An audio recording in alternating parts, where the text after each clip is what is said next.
Welcome to the second series of 5-Step Trading. In the first series, you learned the importance of finding original ideas and analyzing them. We investigated the technical skills and street smarts required to get your timing right. We looked at the mental strength you need to follow your own path, and that trading and investing might require you to play a lone hand. We concluded with the importance of risk control and ensuring that you're able to fight another day, no matter how wrong your trading and investment decisions turned out. The second series digs deeper into the material that we could only touch upon in the first series and introduces new concepts and new ideas. The first part of the second series focuses on the typical mistakes that most traders and investors keep making, causing them to lose money. By understanding these mistakes, you can learn to avoid them. As a very famous hedge fund manager once said, there are so many ways to lose, but so few ways to win. Perhaps the best way to achieve victory is to master all the rules for disaster and then concentrate on avoiding them. And that is exactly what we're trying to do here. The second part discusses some great trading tips. Even though these videos are not the right forum to tell you exactly which shares to buy or sell today, I will give you a large number of general trading tips to increase the likelihood that you can make money yourself without needing outside advice.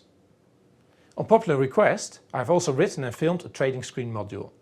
In here, I'm sharing the indicators and information that I look at every day on my own personal trading screen, which you will find very useful as well.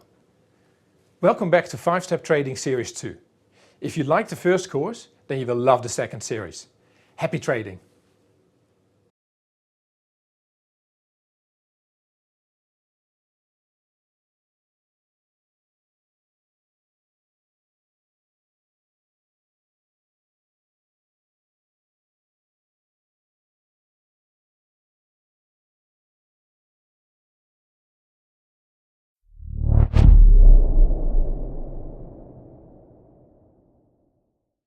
Let's begin with common mistakes that are made in step 1 when you are trying to find your own original trading ideas. Trading mistake 1. Trading consensus opinions. Life is such that everybody tends to look at the same things at the same time. The reason I developed 5-Step Trading is that I believe you need to develop your own ideas and build your own portfolio. The more ideas you have in your portfolio that are shared by other people, the more dangerous it is. Because when the idea goes wrong, everybody will run for the door at the same time. This does not only happen to small private investors, but to large, sophisticated investors as well. Take the example of Portuguese company Galp Energia. This company found gas and oil on the coast of Brazil, which is considered a very exciting area with lots of potential and therefore commands a lot of interest from global energy players. The idea was that these fields would potentially be sold off, resulting in a big windfall for Galp. The fields were indeed sold to Sinopec from China, but for a price that was 20% less than the market expected, and instead of going up, the stock price fell 25% in a week.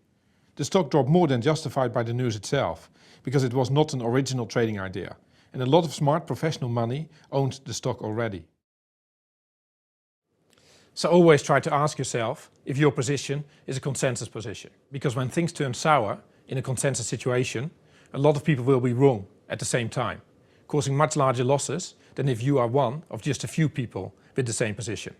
The way to avoid this is to stop spending your whole day reading the same headlines as everybody else, because they will get you into the same trades at the same time as everybody else and distract you from finding your own original ideas. Trading mistake 2. Trading based on news that is already priced in. Many people buy stocks because of a positive news headline or a bullish feature on TV. Unfortunately, by the time you see the news, it will, in all likelihood, already have been priced into the market. There are machines out there that analyse news headlines and automatically buy the stock on each one of those headlines. It is unlikely that you can do this quicker or more systematically than they can. An easy way to see how news is immediately priced into the market is by looking at the following example, where a trader tries to sell the US market because the European and Asian stock markets have been weak. This 2-day chart of the S&P index shows a flat trading day on day 1, followed by a low opening on the next day, followed by strong price action during the second trading day. The reason for the low opening on the second day will have most likely been a weak performance of Asian and European markets before the US Open, which will make traders feel bearish. This can easily lead to them selling the US market around that opening price. However, this opening price has already discounted all the news that happened overnight, because of course, everybody sees the same news. So it's not as if you can enter the position at yesterday's prices. More likely than not, after they sell the US market at the open, they will spend the rest of the day watching the price go up, just as you see in the chart, resulting in a trading loss and the feeling of disappointment about doing this trade in the first place. Looking at the chart will be a reality check and shows that the market has been pretty good in discounting this overnight news. There really is no edge in buying or selling the general market first thing in the morning based on overnight price movements. The market is too efficient at pricing this in. The same is also true with news on individual stocks. Everybody sees the news, and the opening price will reflect this. The only reason to trade on the news that has just happened is if your interpretation of that news is different to consensus. So if a company has a profit warning and everybody is negative on that stock and it opens down 10% and you think that that is a great buying opportunity, then that is totally okay, as long as you go through the other 4 steps, beginning with step 2, company analysis. Trading mistake 3, following the views of professional research analysts. Research analysts live in cubicles at banks and brokerages and write long reports about their specialist subjects. They supposedly read every paragraph in the annual reports of the companies they follow. They visit company premises and speak directly with management. It would be pretty much impossible for anyone to know more about the fundamentals of a company than a typical research analyst. So why would we say you should be very wary of listening to them? Let me show you an example. Mobile phone maker Nokia traded at about $15 or 10 euros in 2010. The targets for the stock from analysts were pretty bullish. One thought the stock would more than double to $31 US. A few thought it would rise by 50 or 60%. Only one analyst thought the stock would drop by 10% to $13. Let's look at the price 2 years later. The stock is now trading 80% lower at just under $3. All the analysts were totally wrong, and listening to them would have been very expensive indeed. Why was it that they spent so much time analysing Nokia and yet got it so wrong? There are many reasons for this. Analysts tend to fall in love with the companies they follow and often get too close to management. Also, most banks want to become advisors to as many companies as possible. And if the bank publishes negative research reports or write that management is incompetent, then the chance that they will get this lucrative investment banking work has pretty much dropped to zero. Goldman Sachs reiterated its recommended rating the week before Enron went bankrupt, one of the greatest frauds in corporate history. And the analysts had no idea about this. And let us assume you did believe that some analysts are worth listening to. Which one would you actually believe? As we saw with Nokia, they often disagree with each other. So which one is going to be right? The analyst who says $31 or the one who says $13? So Lex's advice is to use analysts to obtain factual information about companies, but to be aware that listening to their recommendations will not make you money. Trading mistake 4, basing your trading ideas on rumours. I must have heard thousands of takeover stories during my years of trading, and I can promise you that most of them are total nonsense. They are usually stories made up by people who hope to profit from the rumour by buying the stock ahead of you. I have mentioned this before in the original 5-step trading modules, but it remains a very big mistake, and it is worth reiterating here. Here is the example of British stock Smith & Nephew. They are very much involved in the orthopedic industry, helping repair or replace broken joints, mainly selling into the United States. The company trades on the London and the US stock markets. The stock price in August 2010 was $45. Over the next 6 months, there were at least 4 bid rumors. The company was about to be taken over by competitors or by private equity firms or even larger companies who wanted to get into this type of business. Bids were going to be as high as 60% above the current share price. The newspapers and the internet were full of these rumors. Anyway, 2 years later, the stock is up only 5% at $47, which I suppose is not the end of the world. However, the general market was up 25% over the same period. And all the people who put their money behind these takeover rumors could have done a lot better by just investing in the broader market. What might be a good strategy though, is to buy a stock where you pretty much know that takeover rumors will come back sooner or later, but the stock is back in the lower end of the range. So if you can buy Smith & Nephew at an attractive price, then that could be a great trade. But to act upon a rumor once it's in the newspapers and the price has gone up is way too risky. Of course some of these rumors will end up being true, but when your trading strategy is to buy a stock because of takeover stories in the papers, then it might be time to stop trading for a while and try to find some real inspiration before you trade again. I once read that if your strategy is actually to sell every stock where there is a takeover rumor, this is a much more profitable strategy than actually believing takeover rumors. Trading mistake 5. Believing emails recommending penny stocks. I receive emails every single week recommending that I quickly buy some penny stock before it is too late and it has gone up too much. A penny stock is a stock priced at less than £1 or $1. These emails are often written in a clever way and they take advantage of the fact that some people are greedy and lazy. The other day, 2 16-year-old twins went to jail for a penny stock scam. Apparently 75,000 people have believed them and sent them money for their tips. So a surprising number of people do actually listen to these rumors and trade on them in the hope of making a quick buck. They often involve hot sectors such as gold. Take for example this stock, AUMY, which is a very small gold stock. I had never heard of it until I received an email telling me it was going to go up dramatically. It literally said the stock in question is just about to explode. Obviously, if this information is correct, but not yet known to the general market, you cannot use it anyway, as it will be insider trading, a criminal offense.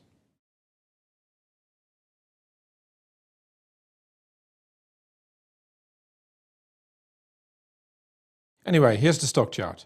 I received the email recommendation when the stock was trading at about 2 cents. A week later it had dropped to just 1 cent. You would have lost at least half your money. Also, trading penny stocks is very expensive because they have huge bid-ask spreads between the price you have to pay to own them and the price where you can sell them again. Looking at the chart, you can see this stock might well have been used at earlier times for the same purposes. The people who send you these types of recommendations probably make money by buying the stock ahead of you and then selling it onto you for a profit as you fall into that trap. My advice, put these emails straight into your spam email box and never read them. Trading mistake 6. Buying a stock when smart money sells. Once in a while, there is an amazing chance for the public to become a shareholder in a financial trading company that has until then been in private hands. The company usually employs PR companies to get their story all over the papers, and the investment banks, who will make fortunes on these kind of deals, will also push the stock to as many investors as they possibly can. In 2007, private equity firm Blackstone decided to go public, and the top management sold some of their stake to the general public at $31. It lost over 80% of its value over the next 2 years, before recovering to a loss of only 50%. What a brilliant sale from these clever traders, and what a disastrous purchase for anyone who believed the hype. Another example is Switzerland-based global mining trading company Glencore. They sold shares to the public in May 2011 at 530p in the UK and in Hong Kong. The newspapers were full of this amazing opportunity to be on the same side as the geniuses of Glencore. 6 months later, the stock had lost 1/3 of its value and was trading at 350p. These stocks might well be an amazing buy in the long term, but Lex definitely would not buy when smart traders sell, and he does not think that you should either. Of course, when a normal company goes public, You need to judge it on its own merits. But be careful buying when financial players are the sellers. You can come up with better ideas than that.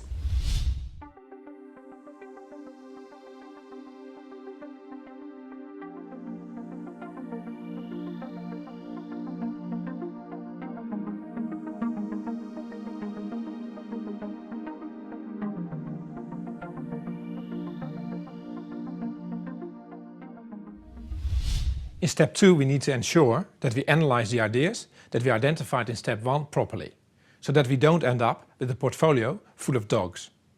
In the 5-step trading modules, we talked about a top-down approach to finding investment ideas. The problem is that an idea that looks great at first sight might turn out to be a very bad investment once you do your fundamental research. Trading mistake 1. Assuming that a great top-down theme will make for a successful investment. From a top-down perspective, it is easy to be interested in the alternative energy sector. We all know that we are running out of oil and other fossil energy sources. So investing in solar power and wind energy seems an obvious choice. And if you invest in a large established company, rather than a young startup with all its associated risks, you must certainly be onto a winning strategy. So in step 1, we might well have found a great theme.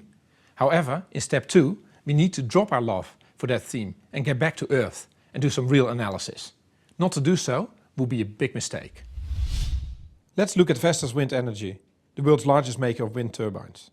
In 2008 they were trading at almost $50, but 5 years later the share price was only $3.50, a drop of over 90%. Not exactly what you would expect from a leading company in such a promising area. One of the main reasons for this terrible performance was competition from China, where they make similar products at a lower price. Also, there has been a reduction in the price at which the wind farms sell their energy to the main electricity grid. This is because governments worldwide are finding that subsidizing these type of energy sources is no longer affordable. The real killer though was that company management was not as good at execution as the market had anticipated, with part of the management team resigning. All in all, Vestas was a terrible stock to invest in. For the future though, who knows? It may be that the stock has reached a level where little downside seems left. But never forget, it doesn't matter what the stock price is, it can still drop 100%. Perhaps things went better in the solar energy sector. Here's the chart of First Solar, the biggest US player in solar panels. This stock dropped 90%, from $300 in 2008 to $30 in 2012.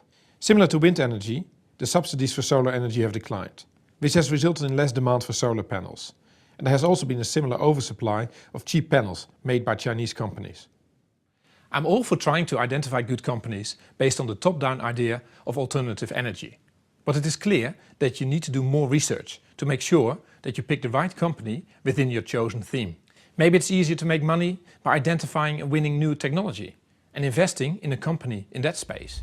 We all love to read the stories about Google, Apple, Amazon and think about how much money can be made by investing in these companies at the right time.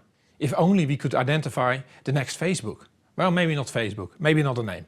However, if you look at technology in the long term, most companies don't survive. And therefore, to pick a real technology winner is almost like a lottery. It's definitely a mistake to believe that every new technology will make for winning investment. Take the example of Netflix, a company that delivers TV shows and movies straight to your computer. It was an amazing investment between 2009 and mid-2011, rising 500% from $50 to $300. But then it suddenly all went wrong. Stories started to circulate about some very large companies entering the same home movie delivering space. While at the same time, the actual content providers wanted better prices. Both developments would of course be negative for the profits of Netflix. In just 3 months, Netflix gave up 30 months of gains. Putting your money into technology companies is really not that different from investing in car makers 100 years ago. Something that also did not turn out to be an amazing long-term investment. And I think that most new technology companies will turn out to be the same. I am not saying you should never buy technology companies as a long-term investment, but you need to be extremely accurate with your analysis and your timing. And you should not forget to sell when you can, rather than when you have to. Remember, there will always be a new and better technology around the corner. Trading mistake 2. Believing what company management tells you. In a previous trading mistake, we pointed out that Goldman Sachs had not realised that Enron had been a total fraud. Goldman's defence probably would have been that if a company management commits fraud and lies to them, then what can they do? And that is a totally fair point. There is not a lot one can do when people lie to you. Take the example of Olympus, the Japanese camera and medical equipment maker, whose management fraudulently reported profits that were nowhere near reality. And when they were found out, the stock declined 80%, from 2,500 to 500 Japanese yen in a very short time period. Lex doesn't really see the point of spending too much time listening to company management. They often get paid much more when their stock price goes up, so they may well paint a more attractive picture of the company than is accurate in order to elevate the share price. They are not the source of unbiased information about a company. Of course, not every company is fraudulent, and some company management is widely considered to be very trustworthy. The question is, how are you going to find out which ones they are? So you might as well not waste too much time listening to company management when you do your fundamental research.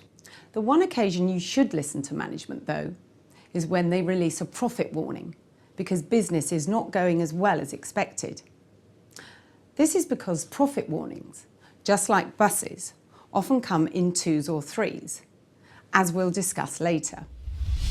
Trading mistake 3, ignoring the balance sheet. The balance sheet of a company tells you how a company is financed, what part of the company is owned by the holders of the equity, and what are the claims of the debt holders, i.e. the people who have lent money to the company. The more debt a company has, the more it is leveraged and the more it is dependent on the state of the credit markets. When credit markets tighten up, a perfectly good business can go down because it has too much debt. This is not to say that you should become a balance sheet guru, but ignoring the amount of debt and the interest rate that is being paid on that debt is something that only you do at your own peril. Trading mistake 4. Using current year's earnings to decide if a stock is cheap or expensive. You might have identified a great investment idea in step 1 and now find in step 2 that the stock looks really expensive. Take for example online retailer Amazon. The PE chart for Amazon shows that this stock is very expensive, with a PE above 50 over the past 2 years. However, the stock chart for Amazon shows that the stock is up 50% over that same time period. Amazon is indeed expensive based on this year's earnings, but when future earnings are going to be much higher, it might actually not be expensive at all. If you had waited for Amazon to become cheaper on a PE basis, you might have completely missed it. So sometimes buying an expensive looking stock is the right decision. At the other end of the spectrum, the mistake is to buy a cheap stock just because it is cheap. This is also called a value trap. The strategy of buying a stock with a low PE ratio is not necessarily a smart strategy when the earnings keep going down. Let's go back to our Nokia example. The PE of Nokia fell from 50 to less than 10 between 2002 and 2009. So the stock apparently became cheaper and cheaper. And, as you can see in this chart over the same period, the stock dropped and dropped, albeit with powerful rallies in between, as people oscillated between the fear of the company going under and hope that the powerful brand would be able to survive and make a comeback. The fact that the PE went down and down was really a warning sign that something was wrong with the company, and not a sign that the stock was becoming cheap at all. The end result has been a stock with an ever lower PE becoming cheaper and cheaper, as the products it has been making have become less and less popular. And the stock may still not be a good investment now, despite having a low PE, because of continued lower earnings in the years ahead.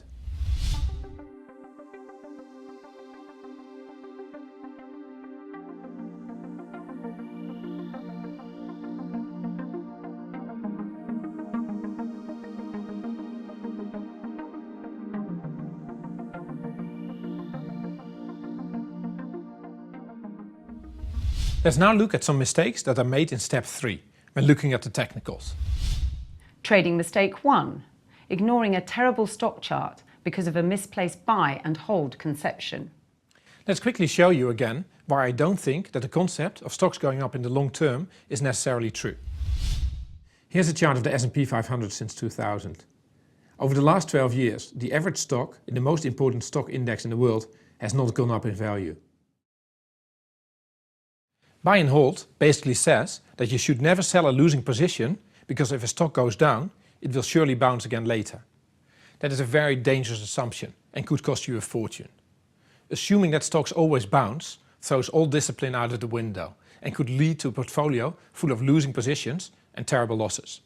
The advice is that when a stock goes down, you should get very worried, and you should never assume that it will go up again at a later stage. Forget about the concept of buy and hold, and never ignore stock charts. Trading mistake 2. Selling a stock because it has done well. It's very easy to sell or even short a stock because it is up 20% or 30% in a short time period. Have a look at the chart of Apple here in early 2012. Even though it was already a very large stock, it was able to go up another 50% in the space of just 3 months. In 5-step trading we try to identify good stocks and buy them at decent levels. We generally don't like buying stocks that have gone up a lot recently. But for us to actually sell or short those kind of stocks without doing proper analysis on why they have rallied so quickly is not something that we would recommend either.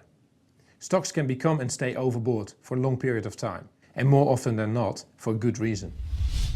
Trading mistake 3. Trading stocks in one sector versus each other based on the concept of mean reversion. There are many sectors where you can trade one stock versus another. This is also known as pair trading. In the oil sector, you can think of ExxonMobil versus Royal Dutch. And in the healthcare sector, Glaxo versus Pfizer. Tactically, when you pair trade these stocks, you buy the underperformer and you sell the outperformer. You bet on mean reversion, which means that the stock that has done relatively badly will make up for that over the next period and start outperforming. It is a popular strategy, and the opportunity can be easily spotted on a chart where both stocks are plotted versus each other, i.e. a relative chart. Here you can see the chart of consumer goods company Unilever versus its peer Procter & Gamble. This is a 3-year chart, and when the line has gone up, it means Unilever outperformed Procter & Gamble, and when the line has gone down, Procter & Gamble outperformed Unilever.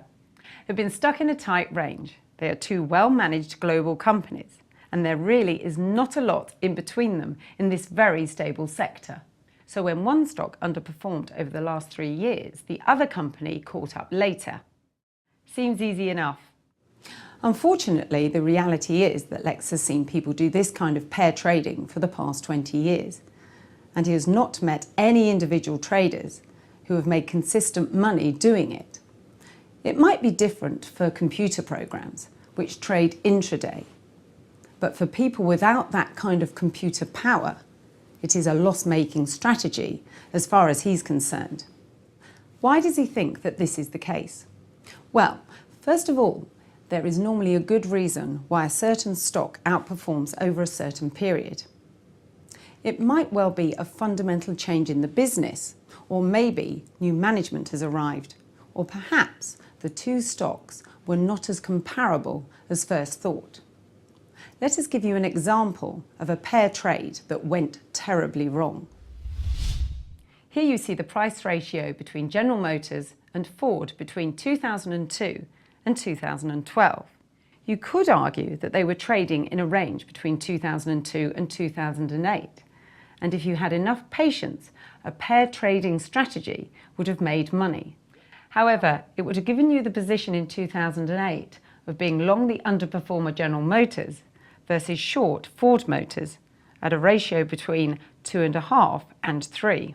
That position would have lost you all your money as the ratio went to 0 when General Motors went bankrupt in 2009.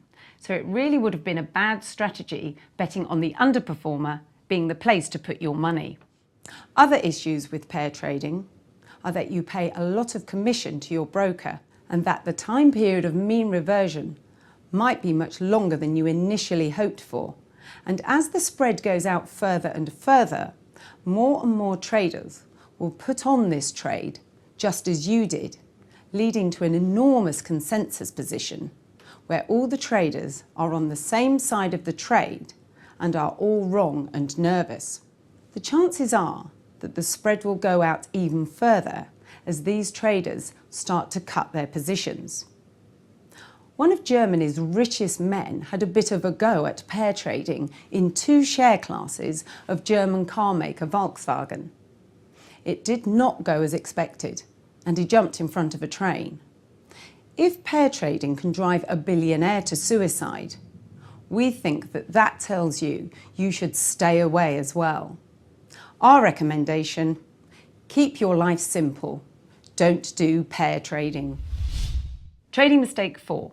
Ignoring the story that a chart tells you because the idea seems so great and the fundamentals so appealing. You can't read a newspaper at the moment without reading about China, the up-and-coming superpower, which is supposed to save us all. As hundreds of millions of people rise above the poverty line, this is the area where you need to be as a foreign company. And this is where you supposedly need to put your money as an investor. Forget about Europe, forget about the US. The real action is in the East. The Shanghai Composite Index portrays a very different story. This index was trading at 6,000 in 2007 and 5 years later is still 60% lower. It would be hard to find a region where the stock market has actually done worse. Not exactly what you would expect, I think. Of course there were times to buy this market and you could have made a great profit. For example, buying at 2,000 in 2008 and selling out 50% higher at 3,000 in 2009. But if you got your timing wrong, you would have ended up losing a fortune. There are many reasons why the Chinese stock market has not done as well as one would think. Owning a Chinese stock has proven to be quite different to owning an American stock. For example, I have already told you I am worried about fraud in the West. But in China it is far worse, as we will see a little later. Also, in 2007 the stock market had become very overheated and was trading at an extremely high price-earnings multiple. Later it turned out that the expected earnings growth, which could have possibly at least justified part of this high earnings multiple, did not materialize. So this chart can tell you a very different story about the region than you might otherwise assume. And you should never invest based solely on newspaper stories about that region. In fact, the more a region is mentioned in the papers, the worse it probably is as an investment. In this case, the fact that the Chinese market started dropping, while the newspapers were still pushing the China story, shows that charts should not be ignored. Anyway, if you do want an easy way to trade the Chinese index, you can trade a very liquid instrument listed in the US that follows the Chinese market pretty closely. The ticker symbol is FXI.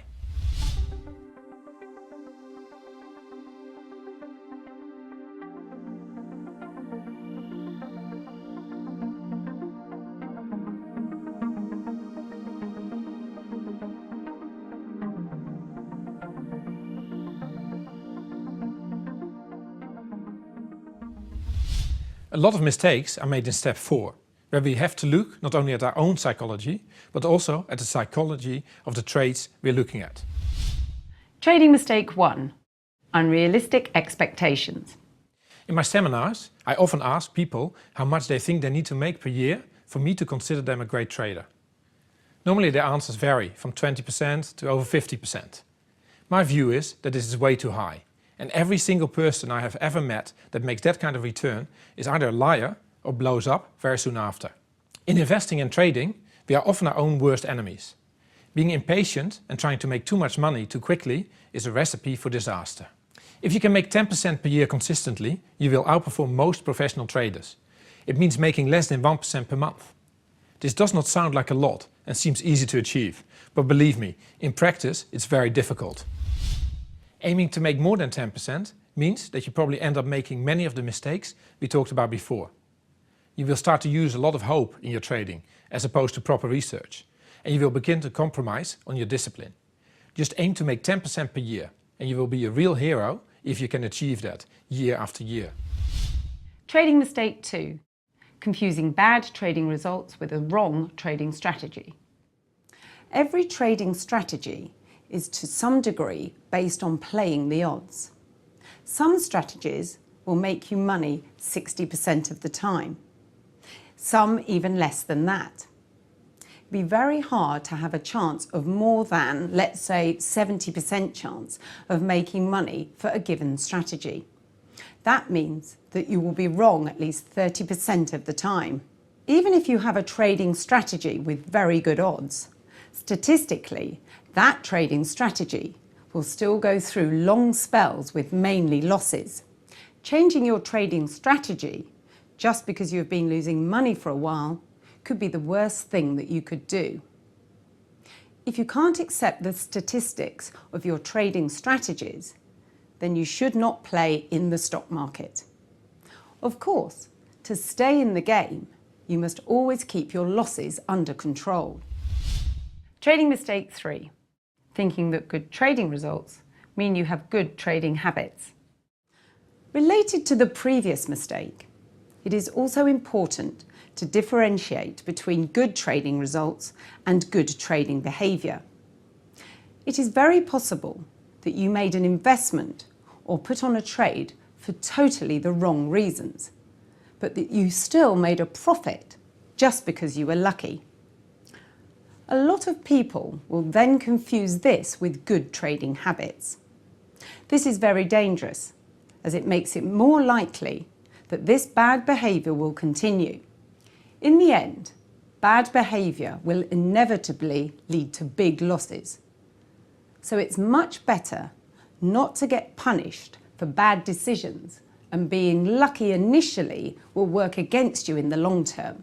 The opposite is true as well. Having a bad period of trading does not mean that you're a bad trader or that you made rationally wrong decisions. It might just mean that the market itself has been irrational and that the market is going through a phase that does not suit your trading style. In any case, you always have to try and improve trading behaviour and cannot just assume that good results mean that you are a good trader. Trading mistake 4. Confusing a great company with a great stock. You came up with an original trading idea. You did all the work and you found a great entry level and you bought the stock. But now the stock of the company you really like is moving against you and costing you money and you don't know what to do. The solution is simple. Do not fall in love with the stock. If it moves the wrong way and starts to cost you money, be ruthless and cut it. Stocks are meant to make you money. As I said before in the first series, if you want a friend, get a dog. Sorry for repeating myself, but it's critical to avoid these mistakes, and most people I know keep making them, no matter how often you tell them. Trading mistake 5. Confusing intelligence with trading ability. Most people will think that intelligent people make good traders. Let me guarantee you that this is totally not true. There's a lot more to trading than just IQ. For example, traders need to have mental strength so they don't give up when things get tough. And being tough has nothing to do with intelligence, maybe even the opposite. Intelligent people also tend to overestimate their own ability, which makes them more dangerous as traders. They might think they are right just because they are book smart and hold on to positions way too long, while a street smart person would have cut that same position a long time ago. So if you are a highly intelligent person, please be careful, as you can be your own worst enemy. Just because you are outperforming in one area doesn't mean that you are automatically a good trader. If it was only based on intelligence, it would be very easy to find and select good traders. Unfortunately, it's not that easy. Trading mistake 6. Cutting positions because you're in pain. When you lose too much money, you need to cut your positions. When you go through your stops, you need to cut as well. But often there are situations where you haven't reached your stops yet, but you are in real pain because you are losing money. As long as the reasons behind your trade are still valid, it will be a mistake to sell your positions just so you feel under less pressure. Fact is that trading is a painful occupation and that you need to be able to live with long periods of pain. I still have to after 20 years, and so do all the other good traders that I know. Pain is part of the life of a trader, and a bigger part than people realize. The best traders are those that are able to play a lone hand and stick to their guns at the point of maximum pain.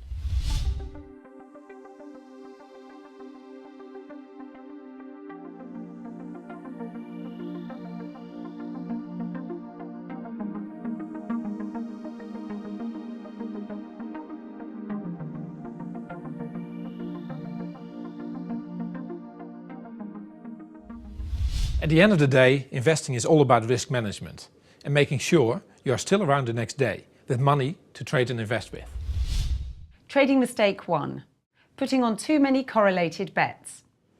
It is easy to form a macro view of the world based on the existence of too much debt in most developed countries and their governments printing more and more money to keep the economy going. Putting this view into action in your portfolio might mean that you buy gold or some gold stocks because you think that paper money is no longer trustworthy. You might also buy some cyclical companies, such as miners or car makers, because you believe that printing money will help stimulate the economy. And also some copper, because when the economy does well, the price of copper tends to go up.